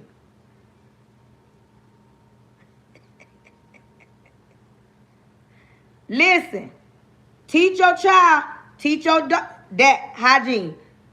Some of y'all don't know it, but some of y'all daughters don't know how to take care of themselves. Listen, I'm serious. Do I got any middle school teachers on here? Like, I'm so serious. This ain't no game. This ain't like me being funny. I'm serious. Some little girls don't know how to take care of themselves because some of y'all parents are doing awful jobs. Y'all buy them everything, but you ain't teaching them nothing. Teach your daughter how to speak up for herself. Not to be in the in crowd all the time. Just because that's the in. So what? Teach your daughter not to be following up everybody. Teach your sons.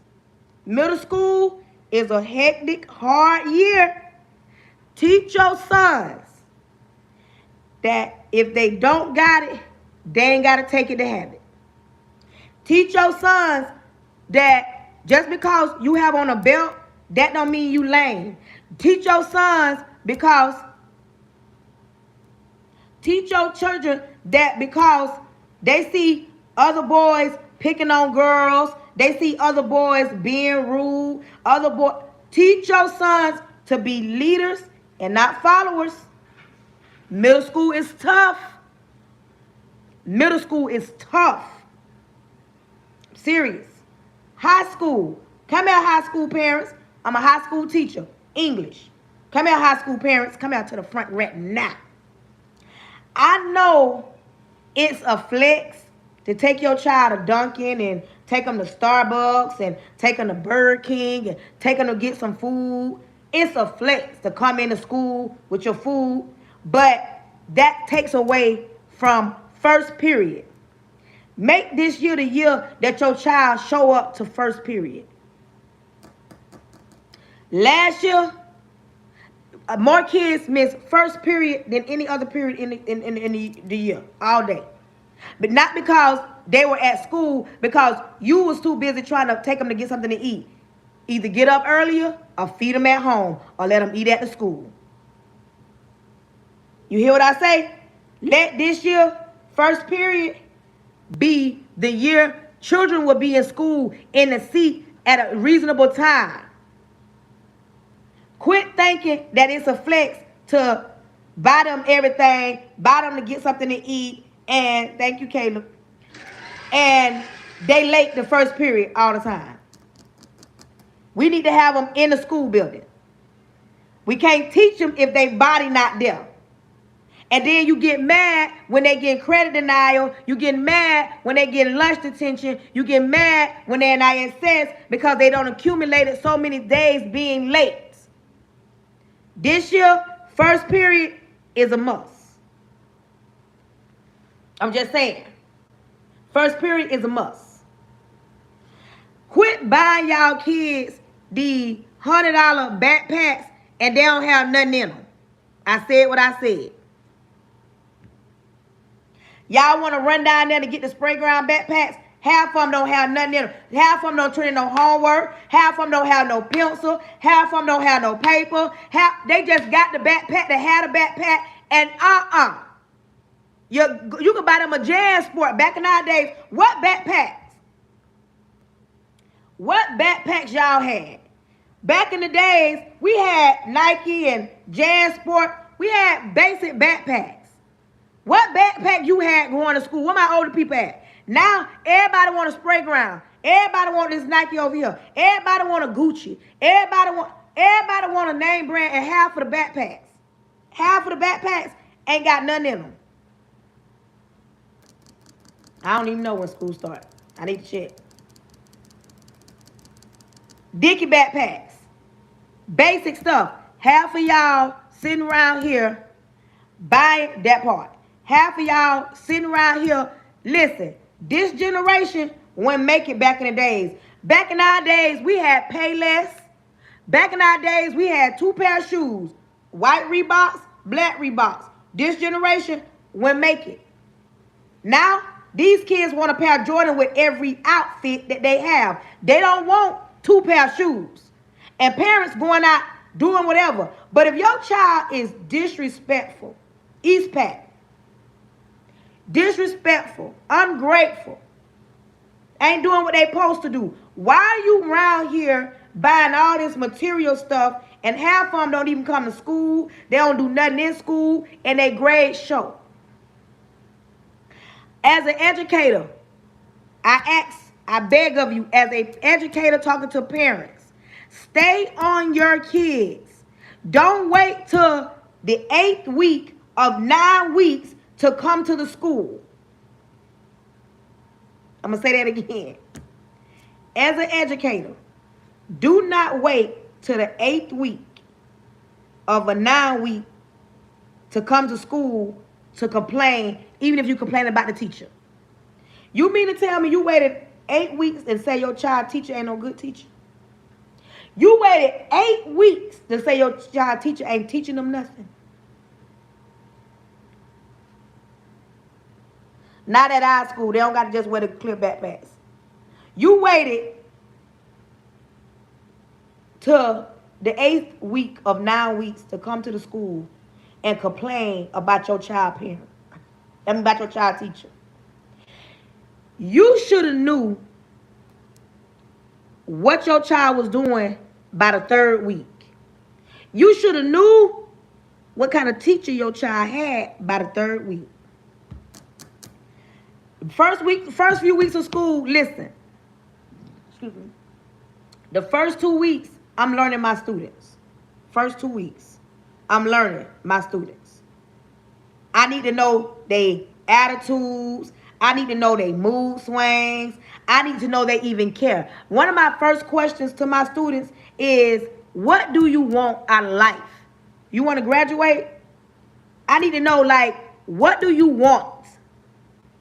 Then I need to know if they got parents that's backing them, or do they got parents that don't care and they don't care. You feel what I'm saying? Like, these are the things I ask my students the first 2 weeks. Because when I see parents that care and ain't gonna play that about their kids' education, that puts fire under me, because now I know I got parents that really do care about their kids. No, I'm serious. Then at high school level, I ask the kids what it is that they want, because I can see what kind of battle I'm going to be up against. Because if I start the school year with a child that's combative, that's angry, that don't care about school, I got to pour into that child a little bit more than I got to pour into a child that wants the education, that wants to learn, that's here to learn. Like, those kids, I move around the room. See, I'm one of them educators, like, I ain't never scared. You understand me? I ain't never scared. Like, I like the kids that give me this big boy, big girl. Oh, I don't care. What you mean? I don't got to do this. And you be saying, your attitude ain't bigger than mine. You do know that, right? Like, this how I be talking to my students. Yes, I talk to my students like you, as an educator, you have to understand some of these kids come from broken situations, come from where somebody don't care, that you be they only, like, you care. Like, I have a passion for what I do. Let me say it like that. So I need to get to know my students. And baby, it's some that like try to test my gangster. You feel what I'm saying? Like, they will really test my gangster. Like, they rolling their head, got this attitude. But I have to remind them, you do know your attitude ain't bigger than mine. It'll never be bigger than mine. You here and like, you not scaring me. Sometimes you got to let these kids know, like, I'm going to be here. Some of these kids ain't never had nobody to show up for them like how I be showing up. Like, these kids be like, they see me coming or they know I'm coming. Oh, baby, they get together because they know, don't play with me. Because I really want them to learn. Like, I'm serious. I want them to learn because understand, these are the people that's going to be making decisions if we're going to get our SSI, if we're going to be in good nursing homes, if they're going to have to close down a nursing home. They're going to be the ones in the White House. They're going to be the doctors and the lawyers. They're going to be the teachers eventually. So I'm teaching them and I'm letting them know, like, listen, You come to school for one or two things. As an educator, I know. We teaching these kids to either be bosses or to work for a boss. Period. I know that. But I have to let these kids know I can want it bad, but you got to want it even more. You got to want it more than I want it. And if some of these kids don't want it, I'm not the teacher that shy away. I don't cater to the kids that want it. I cater more to the kids that don't want it. I understand I can't save them all. But some of these kids that come off tough and, oh, I'm big bad, they be so soft and sweet. By the time they get to know me, now we're cool. Because they understood, dang, I can't wear her down. No, we know you don't run my classroom. Like, I have to let them know. And I do that the first 2 weeks of school. To let them know, you don't run these 4 walls. Like, you don't run these walls in here. Like, this is my classroom. You don't run nothing in here. You run your house, not in here.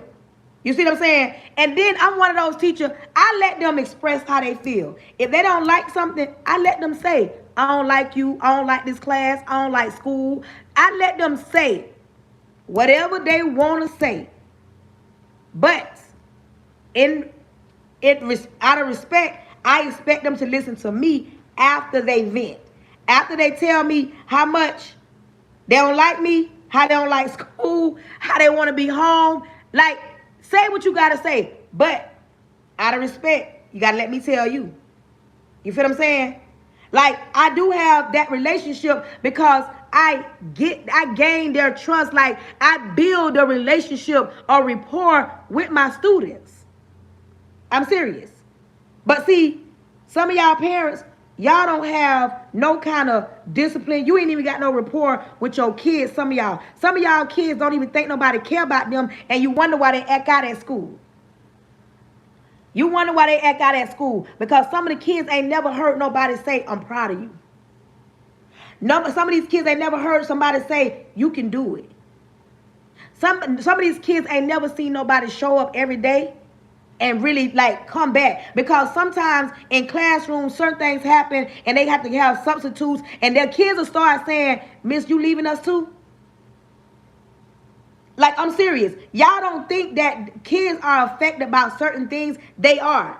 And then when they come against me, they looking like, well, dang, we can't break her. And I had to tell them, like, I ain't going nowhere. And it be some hard down, drug out. It done been times where I had lumps in my throat trying to talk to the kids because they don't hurt my feelings, but I never let them see me sweat. You understand me?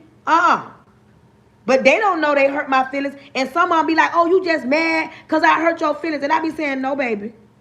Even if they did, they'll never know because I'm going to stand my ground because I'm the adult in the situation. You feel what I'm saying?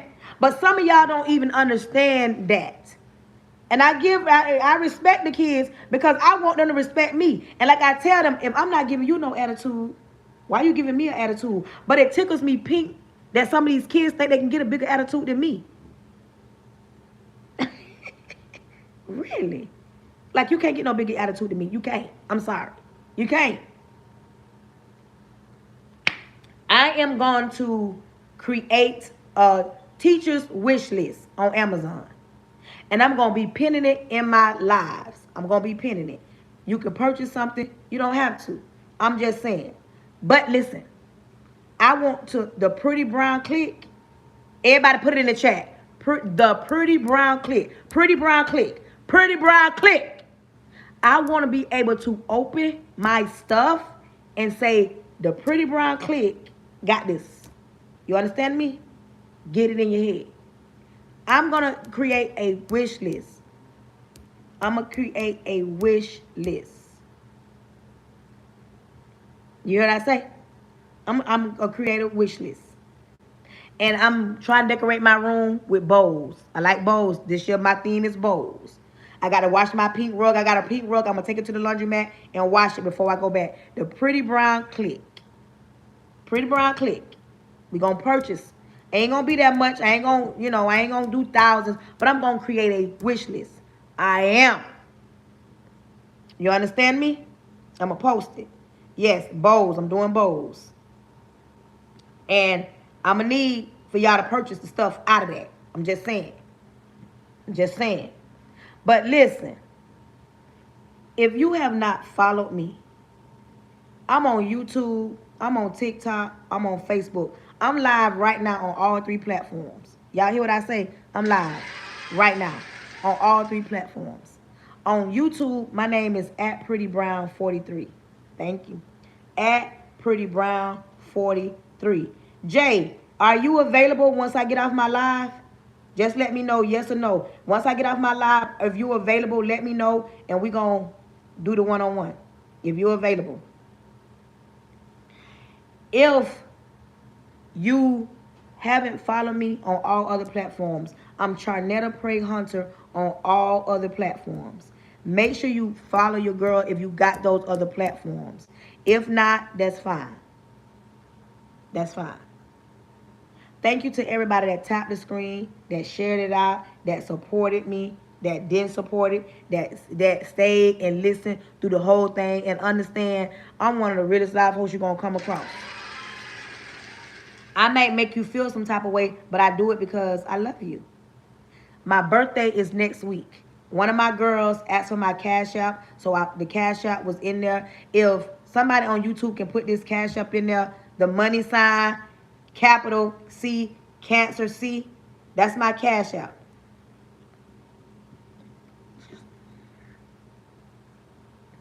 Okay, when I get off, I'm going to call you on Facebook. Facebook, put this in the chat. The money sign, capital C, Cancer C. That's my Cash App. My birthday is next week. Lord's willing, we gonna celebrate. Y'all already know. We gonna celebrate. I'm gonna get some cupcakes, get some candles, get some confetti. We gonna celebrate. We gonna have a whole birthday. So come to the party with a party hat on. Come to the party with a party hat on, cause we gonna celebrate on Tuesday. It's my birthday. We turn it up all the way up. Yes, we are. If you want to support, you can. You don't have to. It ain't the end of the world. But I am going to create a teacher's wish list. I'm going to create a teacher's wish list. So, we're going to get ready to get off the live. I want to thank everybody that's been supporting me, that shared the live, that tapped the screen, that sent a gift. Y'all, come on now. Could somebody give me these butterfly wings? Could I get one person to give me the butterfly wings? I'm just saying, could I get one person to give me the butterfly wings? It'll be nice. If not, that's fine. Come on, YouTube. Thank you, YouTube. Y'all did support today a little bit. We're going to get ready to pray because I got to do a one-on-one with my girl. We're going to go ahead and do a one-on-one. And I'm going to open up the one-on-ones probably at the end of the month. So that anybody that needs a one-on-one and want to purchase a one-on-one, because it do cost. I'm a real live host. But we're going to talk about that later. We're going to get ready to pray. Thank you to everybody that came on the live.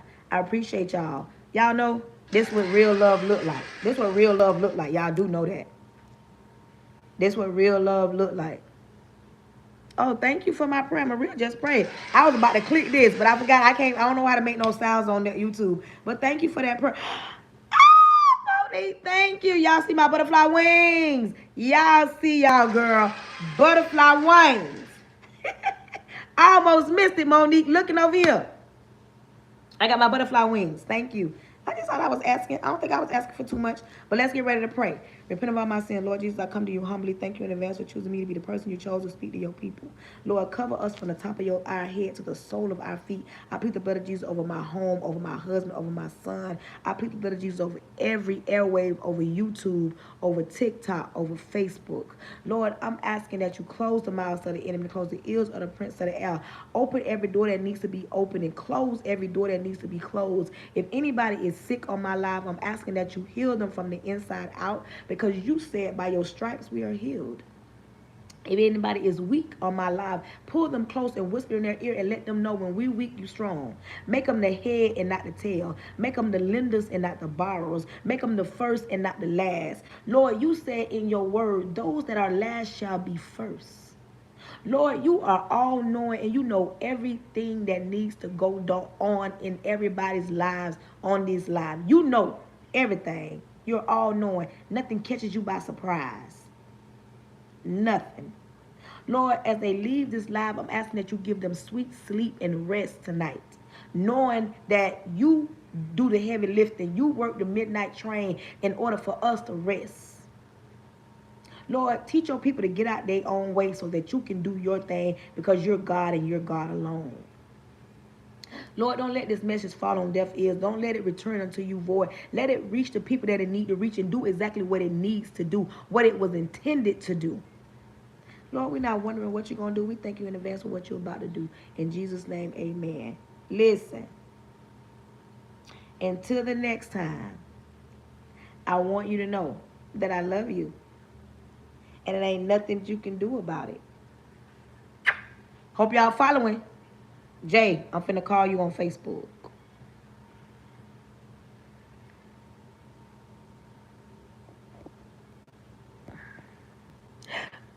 Oh, somebody gave me